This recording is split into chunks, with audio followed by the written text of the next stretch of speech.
This is the PL-89 for Sunday, September 7th, 2025, and you'll be shown 14th day of Elul 5785, the 15th day of Rabi Elul on the Islamic calendar, and which is the year 1447, the Hijri, or however you pronounce it, calendar.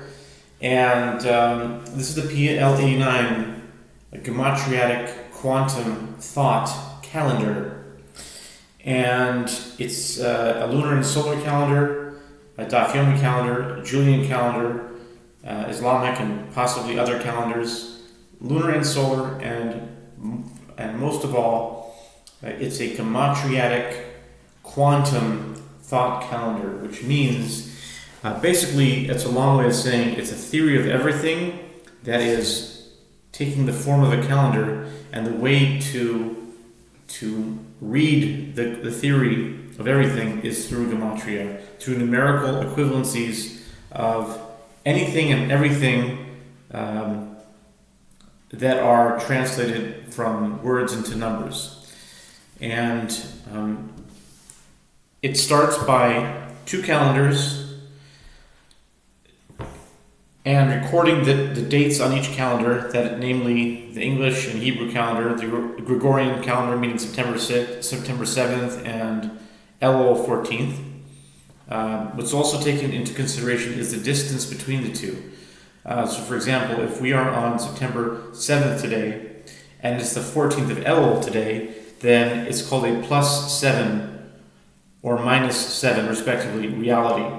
So we are during this time we are in it's called a plus 7 reality, and that has its own number, and then a minus 7 reality. And the theory that I'm that I have been for several years now been working, is that there is some kind of status or some kind of reality or balance or equilibrium that comes from the distance, and it can be measured by just looking at it. It's the number of the distance between the Hebrew and the Gregorian calendar.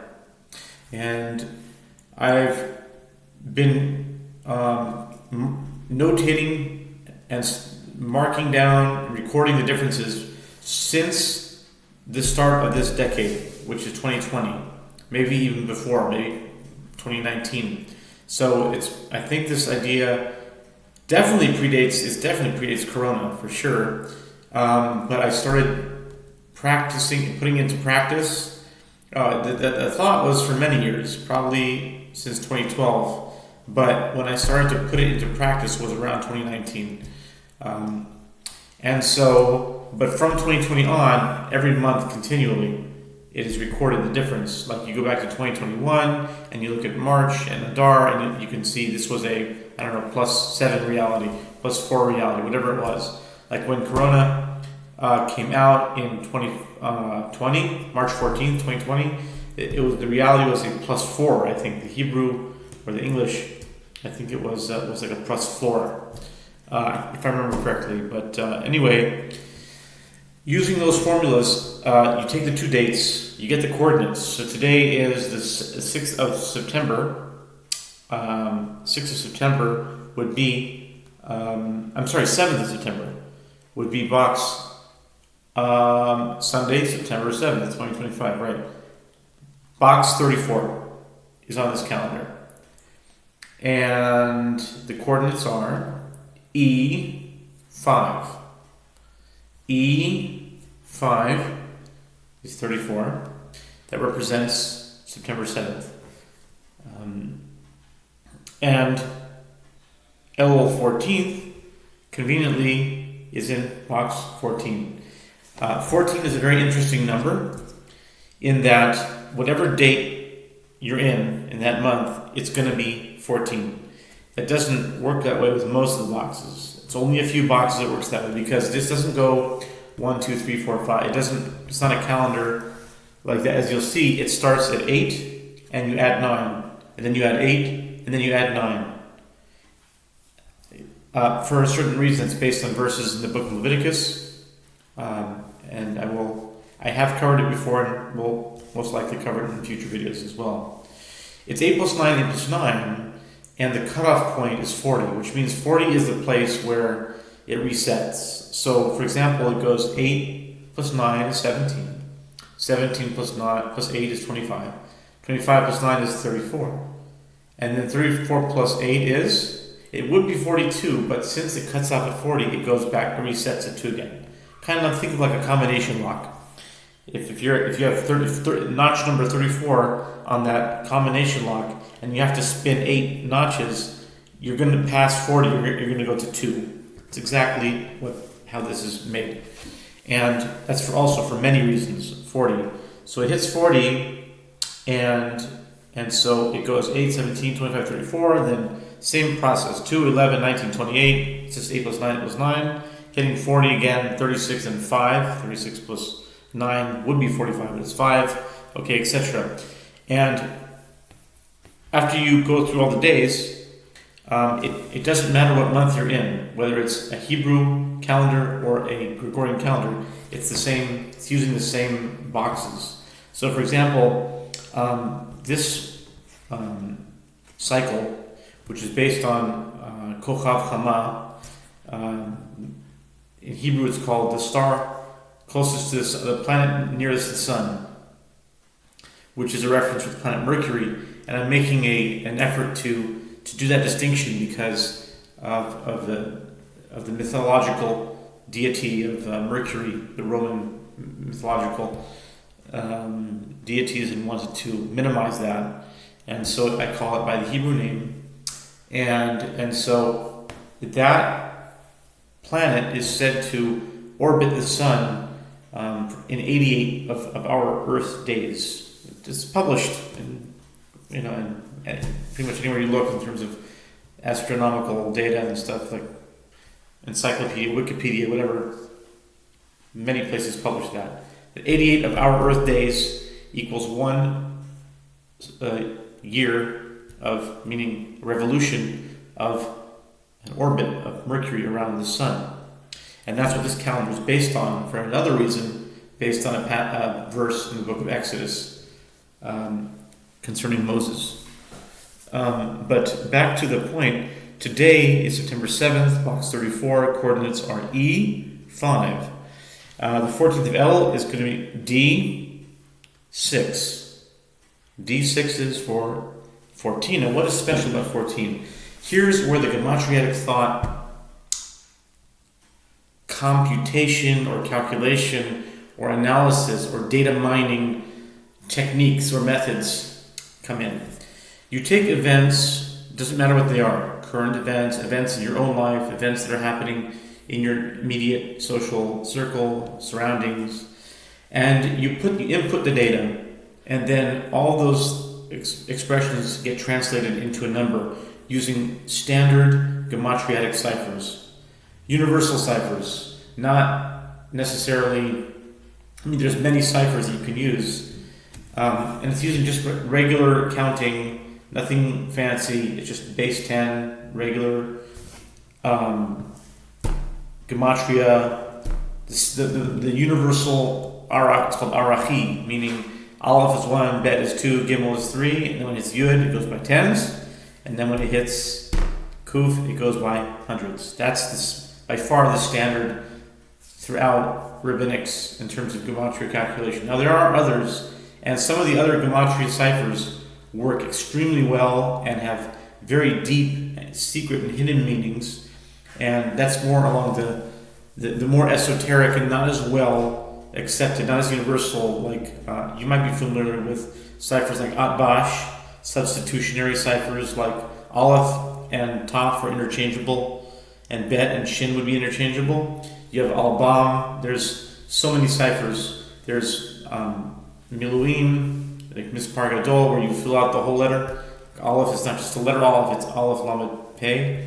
That's the way of doing it. There's Mispar Ne'elam, just the hidden part of it. There's many. Mispar Kidmi, like a triangle number cipher applied to the Aleph Bet. But this is not any of those. This is the one that you'll see if you look in the Gemara, and they'll say, just off the top of my head, the Gemara says that one of the opinions, just coming with the Tractate Nazir, Daf Hey, I think it is. I can't remember A or B, but it says one of the opinions say, how do you know that a stam nazir is for 30 days? Because the verse says Yihiyeh, Yeh Kodesh, or something. The nazir will be holy, and the word Yihiyeh equals 30. The Talmud says that, and that's how we know it's 30 days. That the way they calculated Yihiyeh being 30 is the same cipher that I'm talking about. Yud is 10, Hey is 5, and so forth. And you can just look up Gematria, the standard Hebrew Gematria cipher. So, so today is 14, and the data that I'm inputting comes from pretty common. A lot of people would relate to it because the weekly Torah portion was Kitetse, which deals with the captive woman, the beautiful woman who was captive, and King David it was said that he captured a beautiful woman, Ma'acha, the daughter of Talmai Melech, the king of Geshur. It's in 2 Samuel chapter 3, verse 3. And so because of that, and from that union he had two offspring, Absalom and Tamar. And here is the big, really neat thing, that here's where the gematriatic thought equations come in. Since it's Elul 14, and we're on box 14,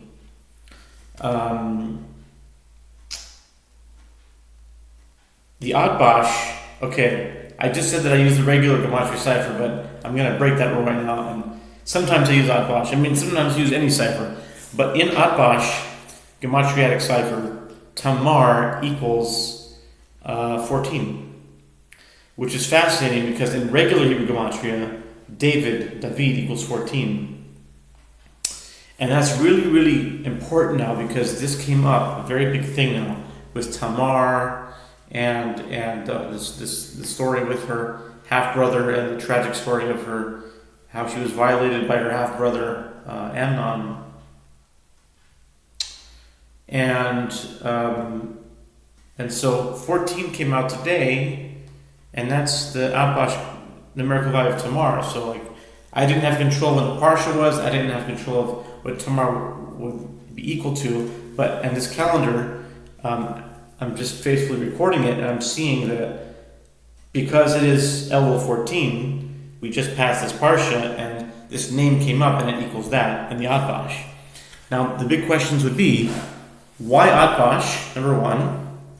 Are there certain ciphers that are indigenous, that's not really, but maybe you get what I'm trying to say, that are auspicious or more appropriate for certain kinds of calculations and certain kinds of subject matter.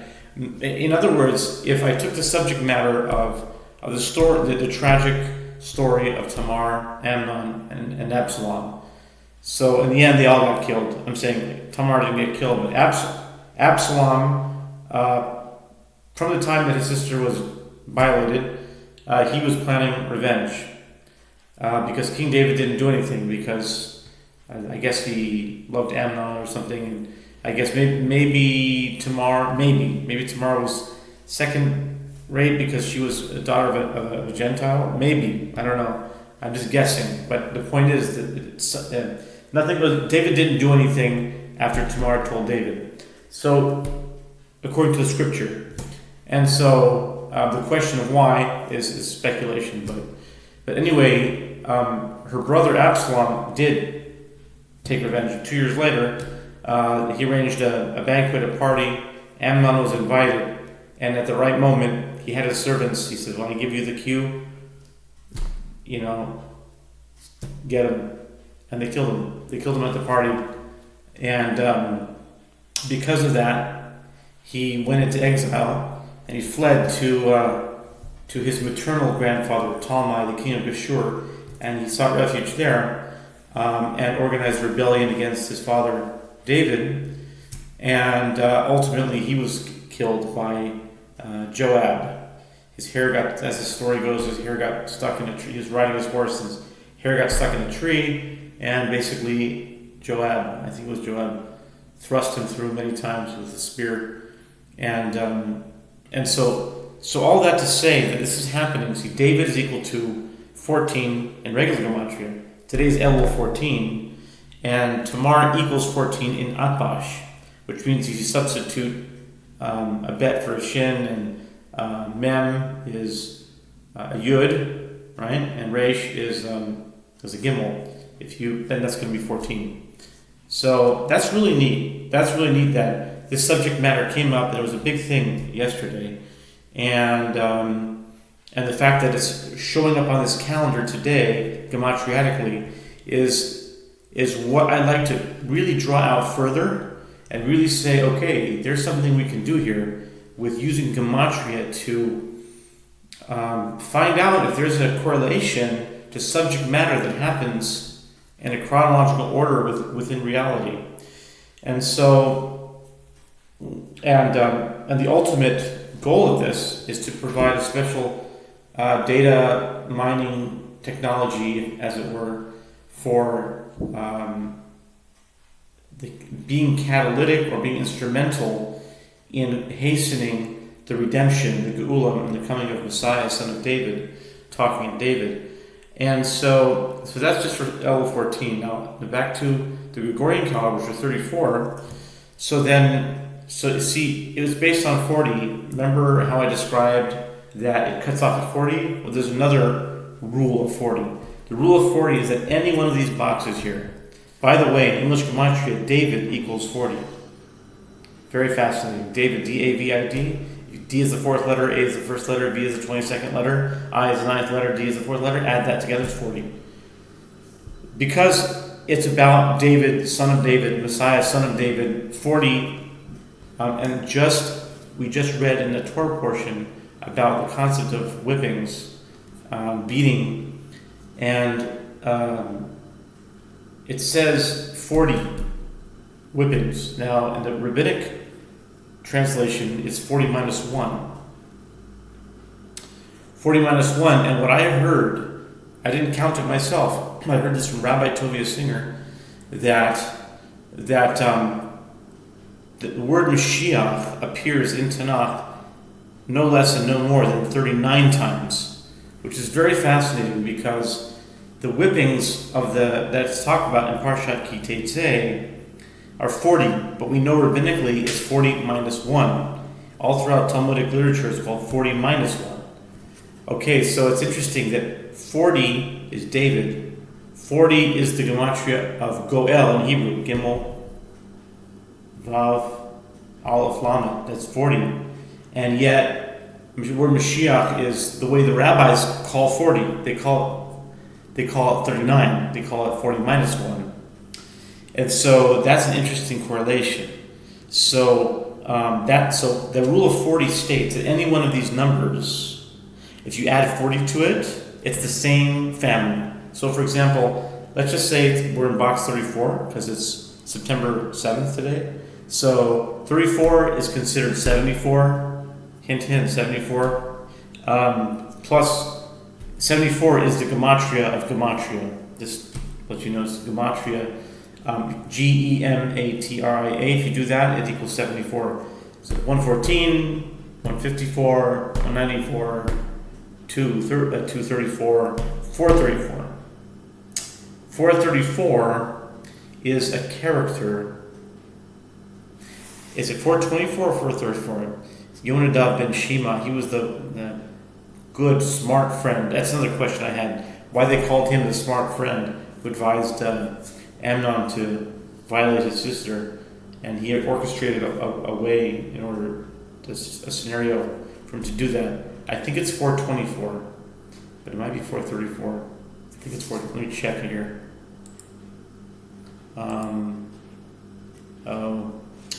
Okay. Well, I don't remember now. So, 434, 474, 474. No, that was something. Dot. 674, 634, 734, 774. 774 is Bat-Sheva. What is that connection? Okay. 834, 1034. can't think of anything, but I think that's a good enough until now to give you an idea of what the gematriatic thought concept, quantum gematriatic thought calendar is supposed to be doing.